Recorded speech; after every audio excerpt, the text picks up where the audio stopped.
Right now, somewhere in the world, a heart just stopped. No warning, no countdown. One beat, and then silence. For most of human history, we assumed we knew what came next. Lights out, nothing, the end. But new research is telling a very different story, because the final 60 seconds of your life might not be quiet at all. They might be the loudest, most alive your brain has ever been. Let's go through it, second by second. The heart stops pumping. Blood pressure crashes to zero in an instant. 5 liters of blood.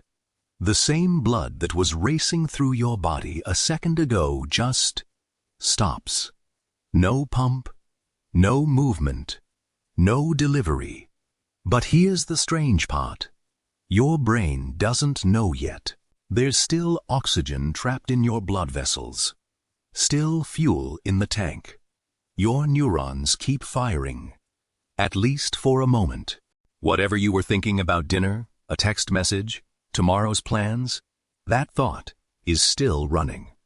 Technically, you are still conscious. You just don't have a pulse anymore. That oxygen reserve is disappearing fast. Your brain is greedy. It's only 2% of your body weight, but it burns through 20% of your oxygen supply. Nothing else in your body demands that much. That constantly. And now, its supply line is cut. The outer layer of your brain, the part responsible for thought, memory, and awareness, starts losing power. Your vision blurs. Sound fades into static. To anyone standing next to you, you're gone. Eyes closed. No response. Silence. It looks like a peaceful shutdown. But that's only what it looks like from the outside.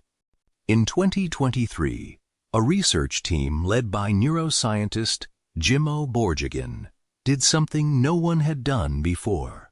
They monitored brain activity in patients as life support was withdrawn. The expectation was simple. Brain waves would fade out slowly, like a phone running out of battery. That is not what happened.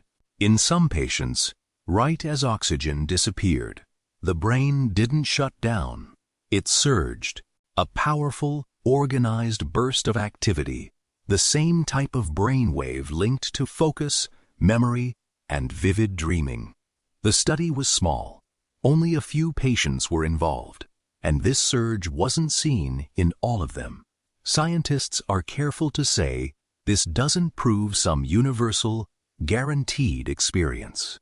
But it raises a question that still doesn't have an answer. Why would a brain that's dying suddenly light up like it's wide awake? For decades, people who've been brought back from the edge of death have described something eerily similar. Not chaos, not fear, a replay. And it's rarely the big moments people expect. No highlight reel of graduations or promotions. It's the small stuff.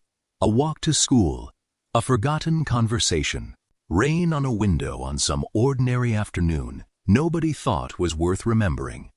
Some survivors describe recalling memories so early in life, so specific, that they shouldn't have been able to remember them at all.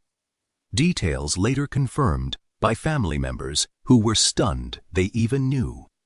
It raises an unsettling possibility. What if nothing you've ever experienced is actually gone? What if it's all just sitting there, waiting for one final moment to replay? Science doesn't have a clean answer, but it hasn't ruled it out either.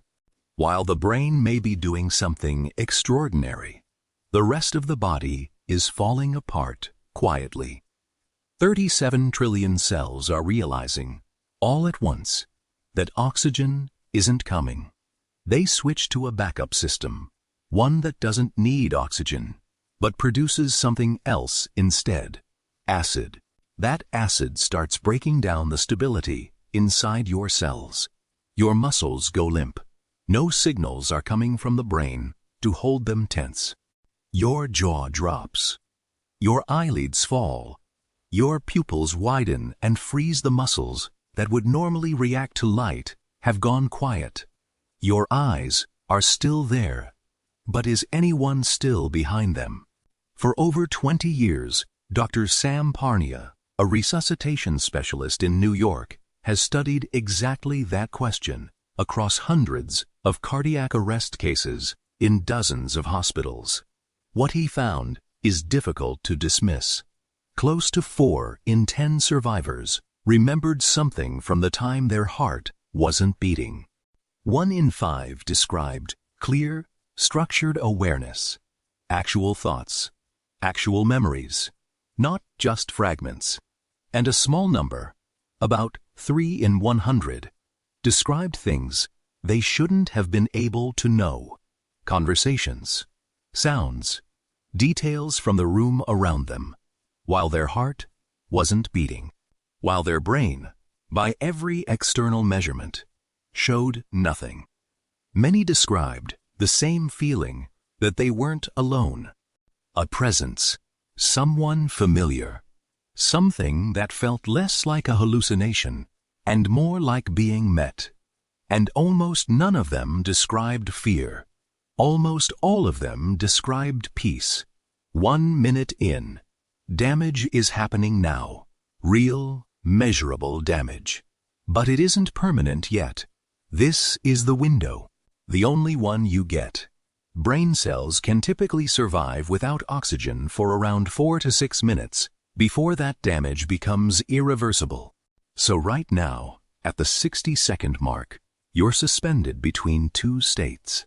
Not alive, in the way we normally define it, but not gone either.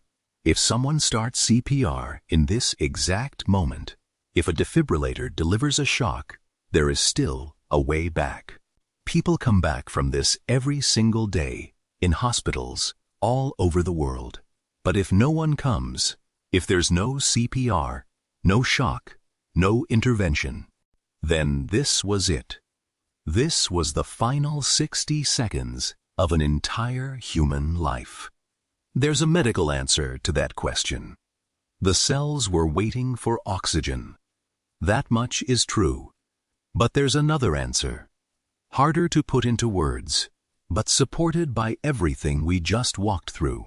If this really was the end, the evidence suggests the brain didn't use that final minute to quietly power down. It used it to come alive. One last surge, one last flood of memory, one last moment of something that, by every account we have, felt less like dying and more like remembering everything at once. Here's the thing about every single person who's made it back from that 60-second doorway. They don't come back asking for more money. They don't come back chasing followers, promotions, or bigger houses. They come back wanting more of exactly what they had all along. The small, unremarkable, forgettable moments. A regular Tuesday. A conversation they almost skipped. Time with people they assumed they'd always have more time with. Because, if the research is right, those are the exact moments your brain is holding on to. Not the milestones, the ordinary ones. The ones you're living right now, without even noticing. Your brain is recording all of it. Every second. And somewhere, someday, in your own final 60 seconds, it might just play all of it back. So what are you doing with this one?